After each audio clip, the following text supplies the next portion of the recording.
Viagens de Gulliver, Jonathan Swift, parte 2, capítulo 3. O trabalho e o cansaço durante alguns dias abalaram a minha saúde, porque quanto mais meu amo ganhava, mais se tornava insaciável. Perdera completamente o apetite e quase me tornara um esqueleto. Meu amo, dando por isso e julgando que pouco tempo teria de vida, resolveu fazer-me valer o mais possível. Enquanto assim raciocinava, um sardral ou escudeiro do rei veio dar ordem a meu amo para me levar imediatamente à corte, para divertimento da rainha e de todas as damas. Algumas dessas damas já me haviam visto e relataram coisas estupendas acerca da minha pequena figura, do meu gracioso garbo e da minha fina inteligência. Sua Majestade e a comitiva ficaram extremamente encantadas com as minhas maneiras. Ajoelhei-me e pedi graciosamente vênia para lhe beijar o real pé. Esta princesa, porém, apresentou-me o seu dedo mínimo, que abrangi com os meus 2 braços e onde pousei, com o máximo respeito, os meus lábios. Dirigiu-me perguntas gerais com referência ao meu país e às minhas viagens, ao que respondi o mais distintamente que me foi possível, empregando poucas palavras. Perguntou-me se ficaria satisfeito em viver na corte. Fiz uma grande reverência até tocar na mesa em que me haviam colocado e respondi, humildemente, ser escravo do meu amo. Porém que, se isso apenas dependesse de mim, ficaria encantado em consagrar a minha vida ao serviço de Sua Majestade. Em seguida, perguntou a meu amo se queria vender-me. Ele, que supunha que a minha vida não ia além de 1 mês, ficou radiante com a proposta e fixou o preço da minha venda em 1000 peças de ouro, que imediatamente lhe foram entregues.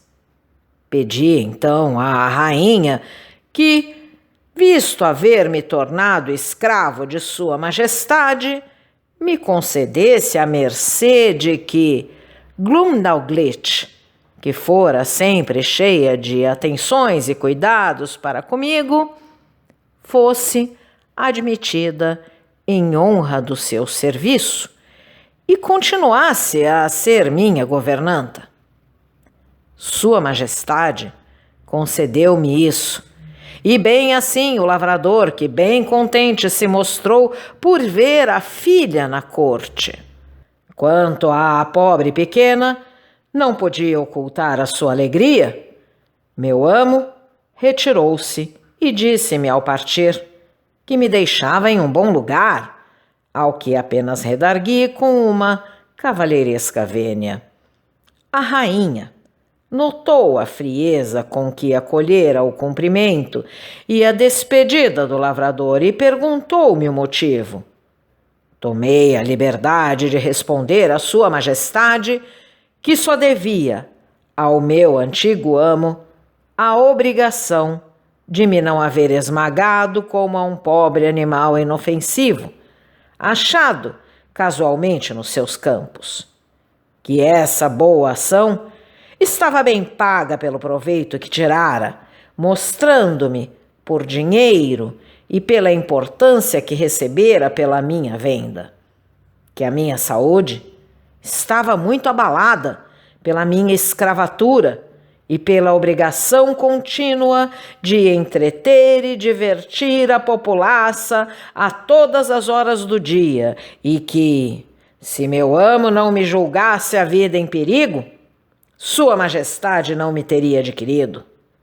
Como, porém, não tencionava doravante ser tão infeliz sob a proteção de tão boa e tão nobre princesa, ornamento da natureza, admiração do mundo, delícias dos seus súditos e fênix da criação, esperava que as apreensões que sofrera com o meu último amo ficariam sem efeito, pois já achava a minha vida reanimada pela influência da sua augustíssima presença. Tal foi a súmula do meu discurso, proferido com diversos barbarismos e muitas vezes hesitante. A rainha, que bondosamente desculpou os defeitos da minha arenga, ficou surpreendida por encontrar tanto espírito e tão bom senso em um pequeno animal. Tomou-me nas mãos e levou-me imediatamente ao rei, que estava encerrado no seu escritório.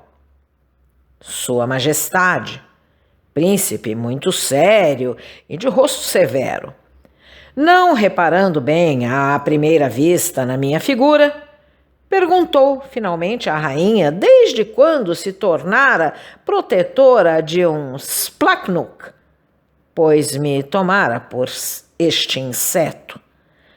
A rainha, porém, que tinha infinito espírito, colocou-me delicadamente sobre a secretária do rei e ordenou-me dissesse eu próprio quem era. Filo, em poucas palavras, e Glumandalclitch, que ficara à entrada do escritório, não podendo estar muito tempo sem mim, entrou e explicou a Sua Majestade que eu fora encontrado num campo. O rei, mais sábio do que ninguém dos seus estados, fora educado no estudo das filosofias e, principalmente, nas matemáticas. Entretanto, quando viu de perto a minha estatura e o meu aprumo, antes que eu principiasse a falar, imaginou que poderia ser uma artificiosa máquina, como um engenho que faz mover os espetos de assar, ou melhor, um relógio inventado e executado por um hábil artista. Mas, quando notou o raciocínio nos sons que emitia, não pôde ocultar o seu espanto. Mandou chamar 3 famosos sábios que estavam, então, de serviço na corte, segundo o admirável costume desse país. Esses cavalheiros, depois de terem examinado de perto meu talhe com a máxima exatidão, discutiram diferentemente a meu respeito. Eram todos de opinião que não podia ser produto que seguisse as leis ordinárias da natureza, porque era destituído da faculdade natural de conservar a minha vida, quer pela agilidade, quer pela facilidade de trepar a uma árvore, quer pelo poder de cavar a terra para fazer buracos onde pudesse ocultar-me, como os coelhos. Os meus dentes, que examinaram detidamente, fizeram-lhes conjeturar que era um animal carnívoro. Um desses filósofos foi mais longe, disse que eu era um embrião, um aborto. Essa opinião, contudo, foi rejeitada pelos outros 2, que observaram que os meus membros eram perfeitos e completos na sua espécie e que tinha vivido muitos anos, o que pareceu evidente na minha barba, cujos pelos descobriram com um microscópio. Não quiseram afirmar que eu fosse anão, porque a minha pequenez estava fora de toda a comparação e porque o anão favorito da rainha, O menor, que até então se vira nesse reino, tinha quase 30 pés de altura.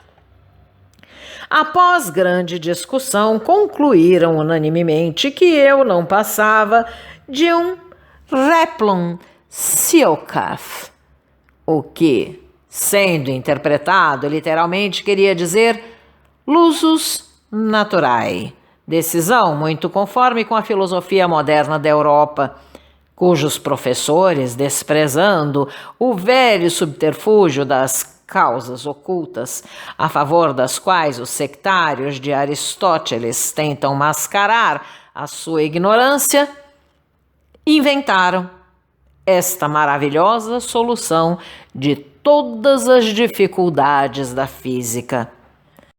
Admirável progresso da ciência humana. Feita esta conclusão decisiva, tomei a liberdade de proferir algumas palavras.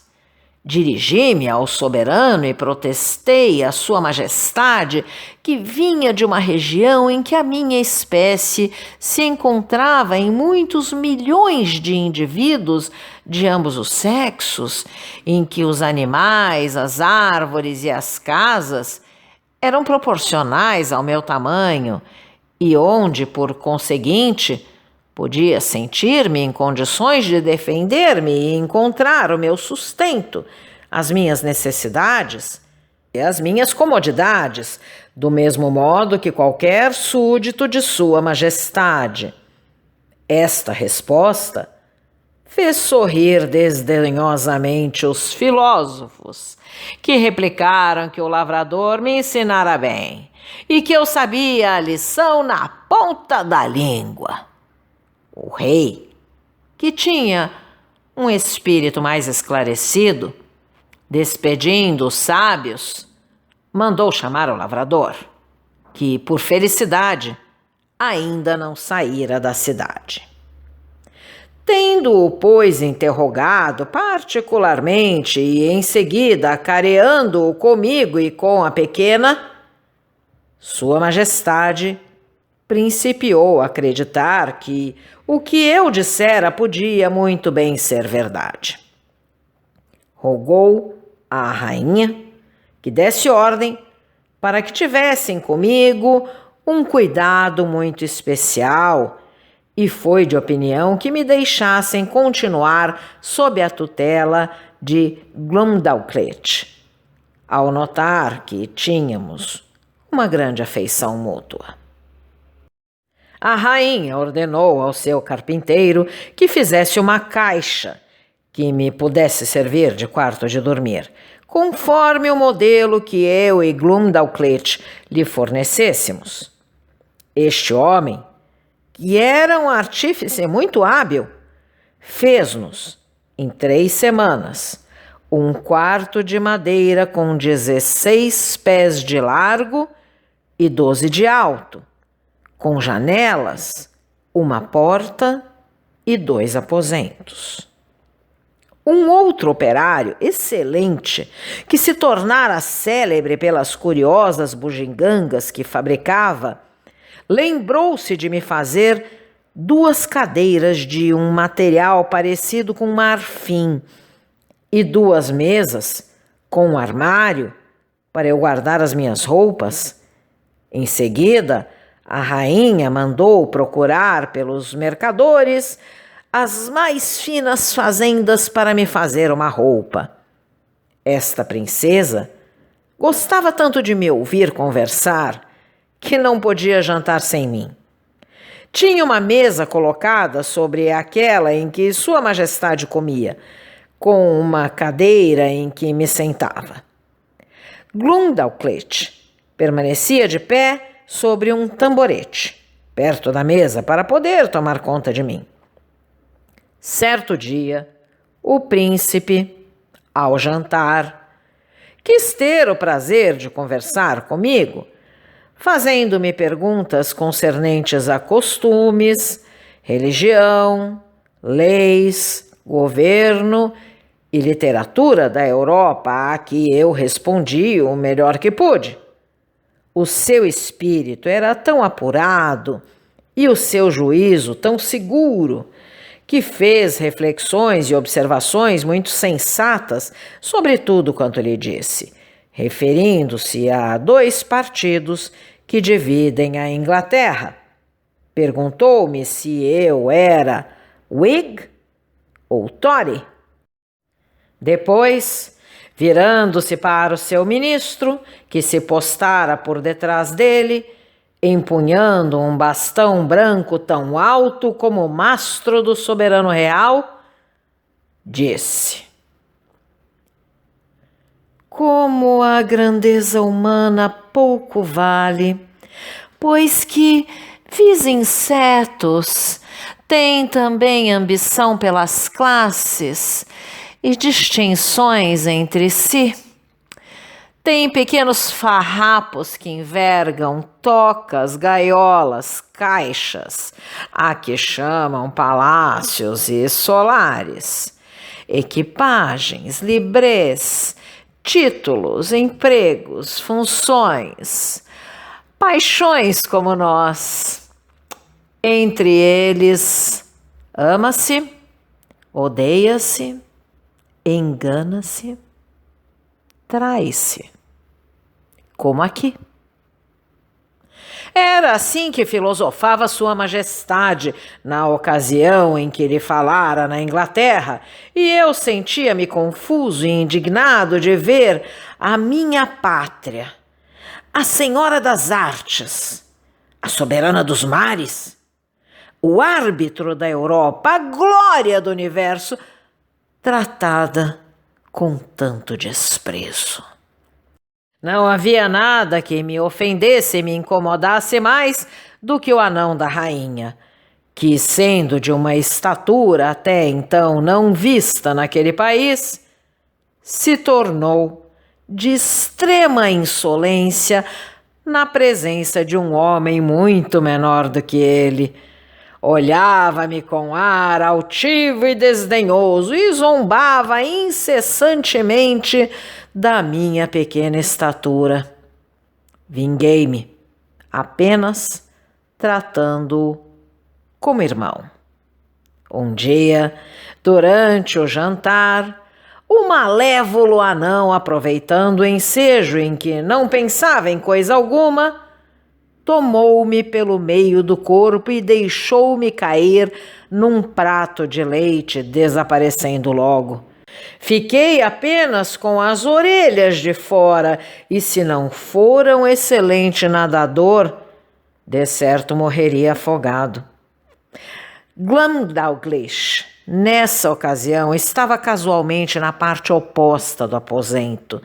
A rainha ficou tão consternada com este acidente que lhe faltou presença de espírito para me acudir. A minha pequena governanta, porém, correu logo em meu auxílio e tirou-me habilmente do prato, depois de eu ter bebido mais de meia canada de leite. Meteram-me na cama. Entretanto, só sofri o desaire de perder a roupa, que ficou toda manchada. O anão foi castigado e eu senti certo prazer em assistir a esse castigo.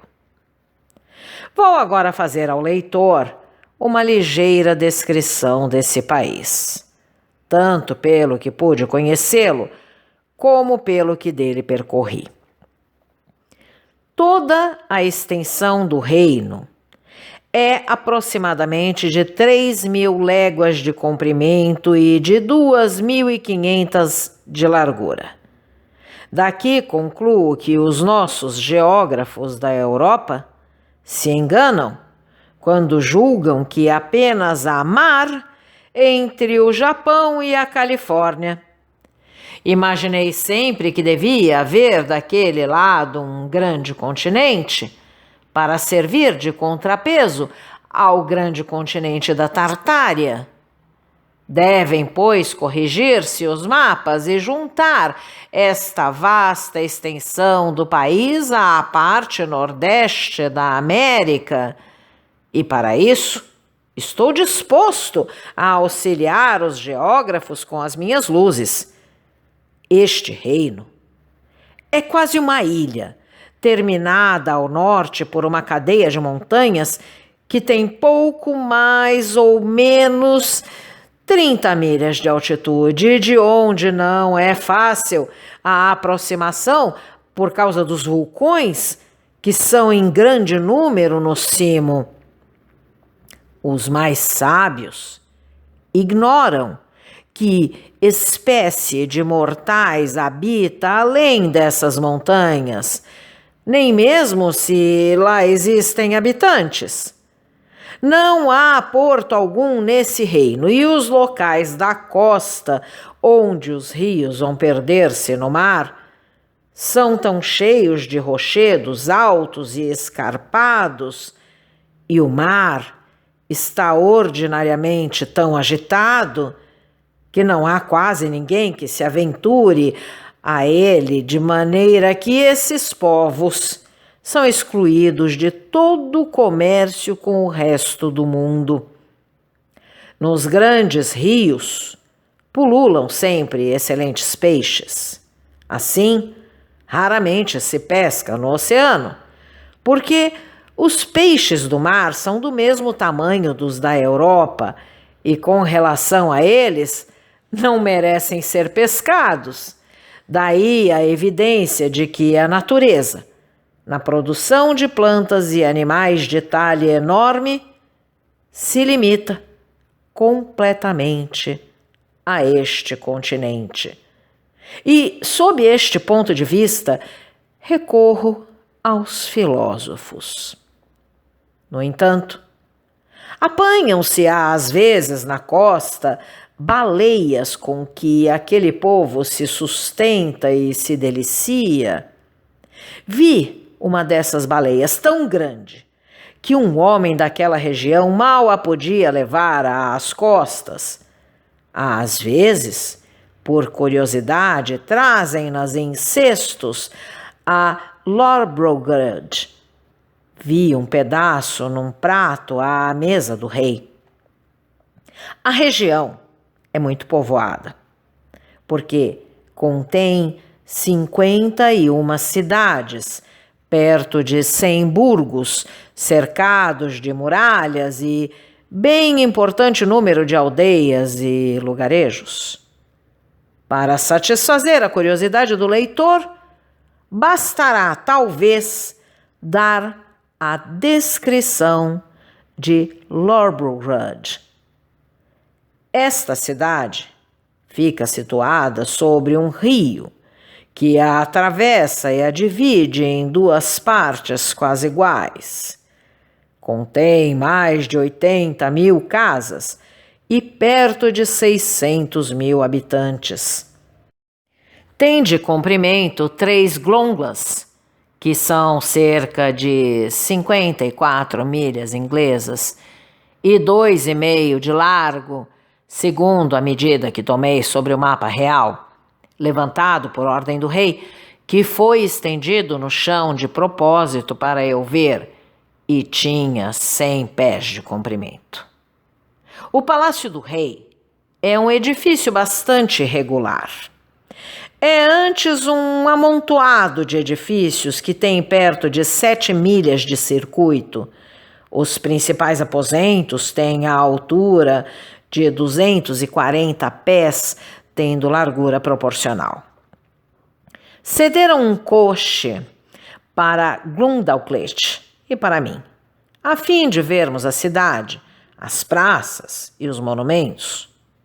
Suponho que o coche era quase um quadrado, como a sala de Westminster, não porém tão alto. Um dia fizemos parar o coche em diversas lojas, onde os mendigos, aproveitando o ensejo, se amontoaram junto das portinholas e me patentearam os mais horrorosos espetáculos que foi dado ver a olhos ingleses.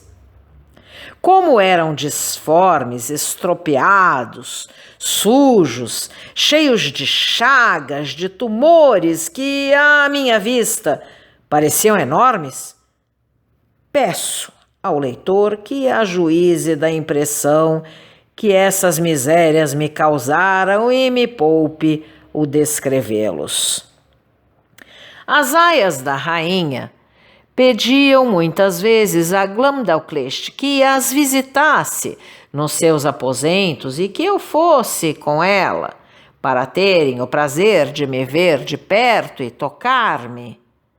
Diversas vezes me despiam e me punham nu, dos pés à cabeça, para melhor examinarem a delicadeza dos meus membros. Nesse estado, gabavam-me, metiam-me às vezes no seio e faziam-me 1000 carícias, nenhuma delas, porém, tinha a pele tão macia como Glumdalclitch. Estou persuadido de que não tinham más intenções. Tratavam-me sem cerimônia, como uma criatura sem raciocínio. Despiam-se à vontade e tiravam a própria camisa, na minha presença, sem tomar as precauções que a decência e o pudor exigem. Estava, entretanto, colocado em cima das cômodas, defronte delas, e era obrigado, embora constrangido, a vê-las completamente nuas. E digo constrangido porque, na verdade, essa vista não me dava tentação alguma nem o menor prazer. A sua pele parecia-me áspera, pouco unida e de diferente coloração, com manchas aqui e ali do tamanho de pratos. Os seus compridos cabelos caídos pareciam pedaços de fitas. Nada digo acerca de outros sítios do corpo, donde é preciso concluir que a beleza das mulheres que tanta emoção nos causa não passa de uma coisa imaginária, pois que as mulheres da Europa se assemelhariam a essas mulheres a que acabo de aludir se os nossos olhos fossem microscópicos. Suplico ao belo sexo do meu país que não se melindre com esta minha observação. É coisa de pouca monta para as belas serem feias a olhos penetrantes que nunca verão. Os filósofos sabem bem o que isto é. Quando, porém, olham uma beleza, veem-na como toda a gente, e já não são filósofos. A rainha, que conversava muitas vezes comigo acerca de minhas viagens por mar, procurava todos os ensejos possíveis para me distrair quando me via melancólico. Perguntou-me certo dia se tinha destreza para manejar uma vela ou um remo, e se um pouco de exercício nesse gênero não conviria à minha saúde.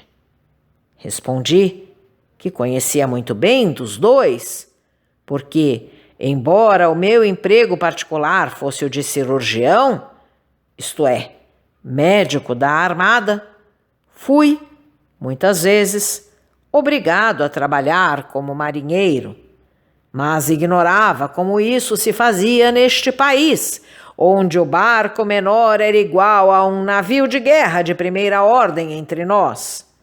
Demais, um navio proporcionado à minha estatura e às minhas forças não poderia flutuar durante muito tempo naquelas águas e não poderia governá-lo. Sua Majestade disse-me que, se eu quisesse, o seu carpinteiro de navios faria um pequeno barco e me escolheria um lugar próprio em que eu pudesse navegar. O carpinteiro de navios, seguindo as minhas indicações, construiu, no prazo de 10 dias, um pequeno navio com todas as suas cordagens, capaz de conter comodamente 8 europeus.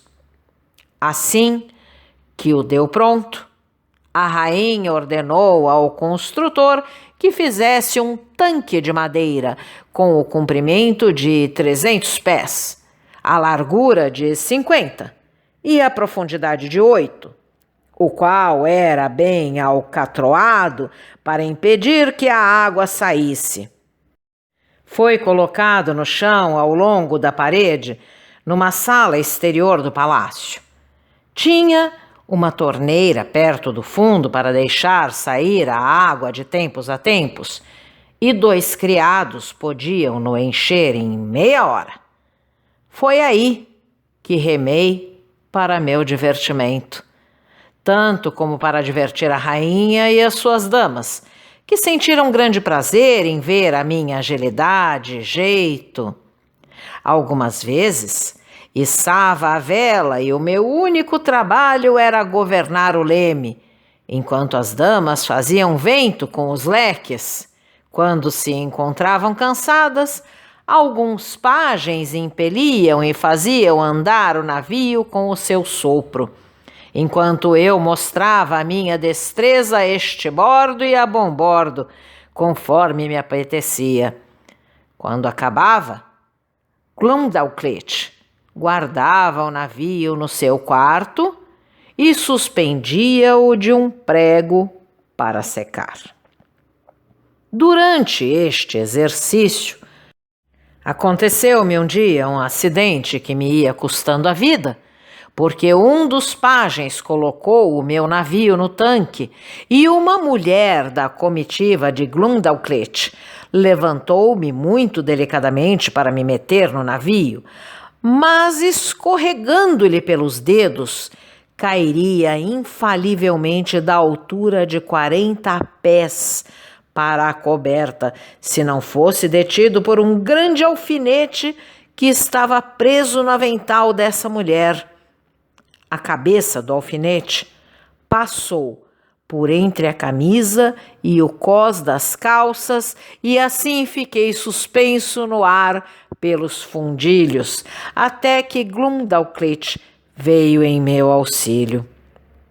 Doutra vez, um dos criados, cuja função consistia em mudar a água ao meu tanque de 3 em 3 dias, foi tão desastrado que deixou cair a água uma enorme rã, sem que desse por isso. A rã esteve oculta até o momento em que embarquei. Então, vendo que tinha onde pousar-se, trepou para o navio e fê-lo inclinar de tal maneira que me vi obrigado a fazer contrapeso do lado oposto para evitar que o navio submergisse e depois, usando dos remos, forcei-a a sair. Vou agora narrar o maior perigo que corri neste reino. Glumdalclitch tinha-me fechado a chave no seu quarto, saindo para fazer negócios ou para alguma visita. Era no verão e a janela do quarto e bem assim as janelas e a porta dos meus aposentos encontravam-se abertas. Enquanto estava sentado tranquila e melancolicamente perto da mesa, ouvi qualquer coisa entrar pela janela e andar aos pulos de um lado para outro. Ainda que ficasse um pouco assustado, tive coragem de olhar para fora, sem, porém, me levantar da cadeira. Vi então um animal a pular e a saltar para todos os lados, o qual, por fim, se aproximou da minha caixa. Este animal, que era um macaco, olhando para dentro e em todas as direções, causou-me tal terror que não tive a presença de espírito suficiente para me meter debaixo da cama, como podia fazer com grande facilidade. Depois de muitas caretas e cabriolas, descobriu-me e, metendo uma das mãos pela abertura da porta, como costuma fazer um gato que brinca com um rato, embora mudasse muitas vezes de lugar para me pôr a salvo, agarrou-me pelas bandas do colete, que era de fazenda desse país, muito espessa e muito forte, e puxou-me para fora. Agarrou-me com a mão direita e segurou-me como uma ama segura uma criança que vai amamentar, do mesmo modo que eu vi fazer a mesma espécie de animal com um gato da Europa. Quando me debatia, apertava-me com tanta força que me pareceu que o melhor partido a tomar era ficar sossegado e ceder a tudo quanto lhe aprouvesse. Tenho alguns motivos para crer que me tomou por um pequeno macaco, porque com a outra mão afagava-me o rosto. Foi repentinamente interrompido por um ruído à porta do aposento, como se alguém tentasse abri-la. De súbito saltou pela janela por onde tinha entrado e daí para os beirais caminhando sobre as 3 mãos e segurando-me com a 4ª até que atingiu um telhado que ficava contíguo ao nosso. Nesse instante, ouvi que Glumdalclitch soltava estridentes gritos. A pobre moça estava num grande desespero e toda essa parte do palácio ficou sobressaltada. Os criados correram em busca de enxadas. O macaco foi visto por muitas pessoas sentado na empena de um edifício, segurando-me como uma boneca numa das mãos e dando-me de comer com a outra, metendo-me na boca algumas carnes que tinha apanhado e batendo-me quando eu não queria comer, o que era motivo de galhofa para a gentalha que me via de baixo, no que tinha razão, porque, salvo para mim, a coisa tinha sua graça. Alguns atiraram pedras na esperança de fazer descer o macaco, mas foram logo proibidos disso pelo receio que tinham de me partir a cabeça. As escadas foram montadas e muitos homens subiram-nas. Logo o macaco, aterrado, deixou o campo livre e largou-me sobre um beiral. Então, um dos lacaios da minha dona, excelente rapaz, subiu e, metendo-me na algibeira das calças, fez-me descer com segurança. Estava quase sufocado com as porcarias que o macaco me tinha metido nas goelas. A minha querida dona, porém, deu-me um vomitório que me aliviou. Estava tão fraco e tão moído pelos apertões deste animal que fui obrigado a recolher à cama, onde permaneci durante 15 dias. O rei e toda a corte mandaram perguntar por mim todos os dias. O macaco foi condenado à morte e foi lavrado um decreto em que se proibia a posse de um animal desse gênero nas imediações do palácio. Da primeira vez que, depois de estar completamente restabelecido, me apresentei ao rei para lhe agradecer todos os seus cuidados, deu-me a honra de chalacear muito a respeito deste caso. Perguntou-me quais tinham sido os meus pensamentos e reflexões enquanto estive nas mãos do macaco. Que gosto tinham os alimentos que me dera? E se o ar fresco que respirara no telhado me não aguçara o apetite? Desejou muito saber o que faria em tal situação no meu país. Disse a Sua Majestade que na Europa não havia macacos, à exceção de 2 que tinham trazido de países estrangeiros e que eram tão pequenos que ninguém podia temê-los e que, com respeito àquele enorme animal, era de fato tão grande como um elefante. Se o medo me houvesse dado tempo para pensar nos meios de recorrer à minha espada, e proferindo essas palavras, tomei um ar altivo e levei a mão ao punho da espada, quando meteu a mão no meu quarto, talvez lhe fizesse tal ferimento que o obrigasse a retirar-se mais depressa do que viera.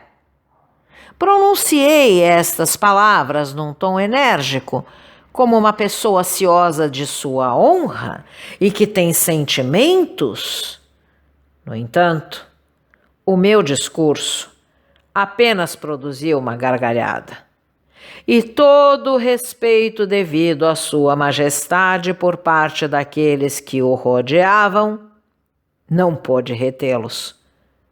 O que me fez refletir sobre a tolice de um homem que tenta dignificar-se em presença do que estão fora de todos os graus de igualdade ou de comparação para com eles.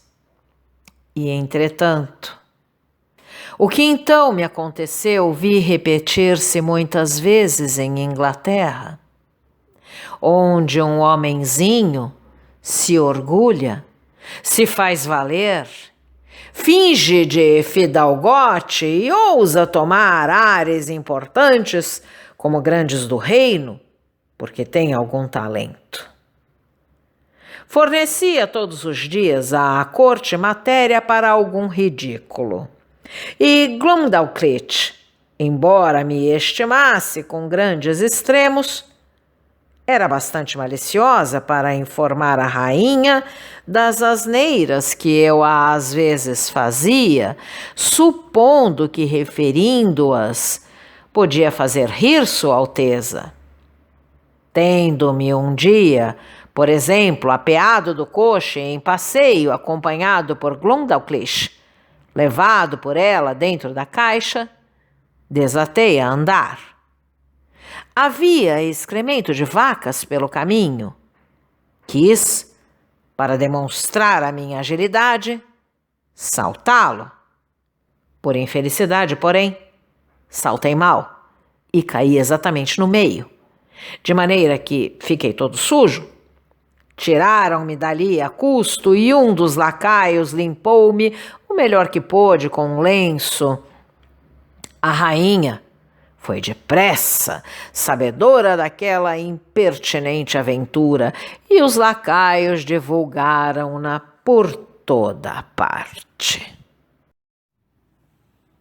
Então, caro audioleitor, se você gostou deste conteúdo, deixe seu like e inscreva-se no canal, ativando o sininho para ser notificado dos próximos vídeos, com os próximos capítulos deste e de outros livros que estarei publicando. Um grande abraço e até a próxima!